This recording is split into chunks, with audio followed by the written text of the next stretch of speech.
बैठल मोजिन मेहमान उस्ताद साहिबा प्यारा शागिर्द साथियों अस्सलाम वालेकुम। पंहिंजो बि रंगरेज बाज़ी हो, पंहिंजा राज ऐं राणा हुआ, माण्हू मोतीअ दाणा हुआ, केॾा त साह सिबाणा हुआ।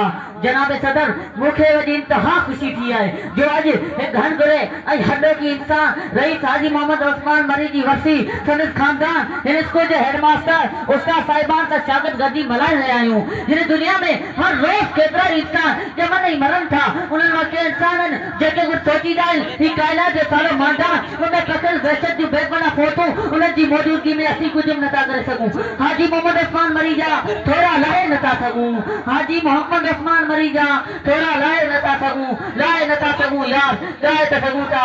हाजी मोहम्मद उस्मान मरी वाक़ई हिकु तारीख़ आहे जे ऊंदाही रात में रोशनियुनि जा मीनार खड़ा कया, जे बिना के लालच लोभ जे पोइ बल समाज लाइ तइलीम वठण में रात ॾींहुं हिकु करे छॾिया। सिर्फ़ ज़िंदगी जा कुझु अहिड़ा पासा आहिनि जिन मां हर हिकु ते लिखिजे त हिकु मुकमल किताब बणिजी पवंदो। माण्हू सभिनि सुहिणा पखी सभिनि हंज, माण्हू सभिनि सुहिणा पखी सभिनि हंज, कंहिं कंहिं माण्हू मंझि अचे बुह बहार जी।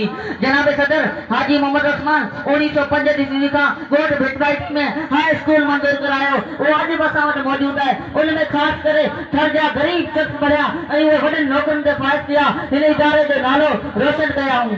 अॼु नवताकिन में तालिब तवारीन, अॼु नवताकिन में तालिब तवारीन, आधे सी उथी विया मरियो मुंहुं मारीन, जे जीअ के जियारीन से लाहौर थी लड़े विया। जनाब सदर हाजी साहिब वो मर्द मुजाहिद हो जे धनारनि ऐं बकरारनि खे हथ मां जले हाणे स्कूल में दाख़िल करायो। न सिर्फ़ उन्हनि जो ख़र्च ईअं बर्दाश्त कंदो हो जो वालदेन पंहिंजो औलाद जो कंदा आहिनि। घोड़नि ऐं घोटनि जीअं थोरा ॾींहड़ा, घोड़नि ऐं घोटनि जीअं थोरा ॾींहड़ा, कॾहिं मज़ा कोटनि कॾहिं वाहे ऋण जा। जनाब सदर जॾहिं सिंध परगणे में तइलीम जो शौर न हो, आम माण्हू पीरनि ऐं वॾेरनि वटि ग़ुलामी जी ज़िंदगी गुज़ारे रहिया हुआ। उन तइलीम जे लाइ सिंध जे कुझु शहरनि में चंद स्कूल हुआ, बाक़ी नंढा शहर ऐं ॻोठ तइलीम जे क़ीमती ज़ेवर खां महरूम हुआ। हिन पर असांजे हिन खिते में जहालत की हूंदा हुई, न रोड रस्ता, न स्कूल, न अस्पताल, न कोई फिलाई इदारो। फ़र्ज़ जेकॾहिं हूंदी हुई त का शइ उहा तर्ज वॾेरे जी औताक हूंदी हुई जिते शाम या राति जो अची ॻोठाणा गॾु थींदा हुआ।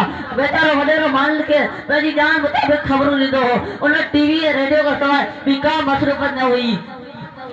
शहर शिकारनि जे मौक़े ते माण्हू गाहट थी ईंदा हुआ या वरी मेलनि मलाखनि में वञी तमाशा ॾिसंदा हुआ। कछे काछो ते नांगन ॿधी नींहं जी, जहिड़ा आया जग में तहिड़ा विया मोटी, उन्हीअ जी चोटी पूरब थींदी पधरी। जनाब सदर सन 1901 ईस्वी में सिज उभरियो। रईस खानसार सोहराब खान मरी जे घर में रईस हाजी मोहम्मद उस्मान मरी जनम वरितो।